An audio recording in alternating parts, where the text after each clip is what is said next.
Kumusta buddies? This is Chris Sniper 8121 at patuloy po tayo sa ating mga educational reels no about treasure hunting and actual and proper procedure sa paghukay. So itong pinapakita ko ngayon, isa itong actual na hukayan talaga ng Team Net Finders. Okay.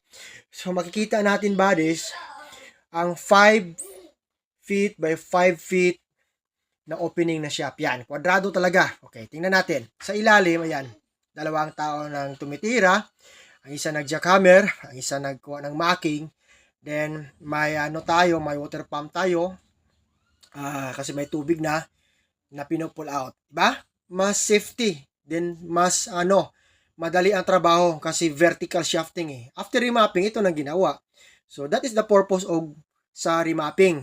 Ang pagsentro ng target. Ayan ang tubig, pinupull out.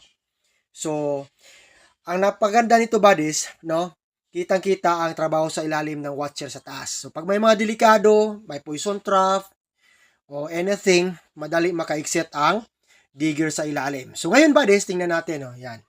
So, ito yung mga marking, nasa labas. Dapat malinis ang paligid ng dig site. Ayan, may takuri pa para pangkapi ng diggers. Kasi bundukin to bundok na area ito.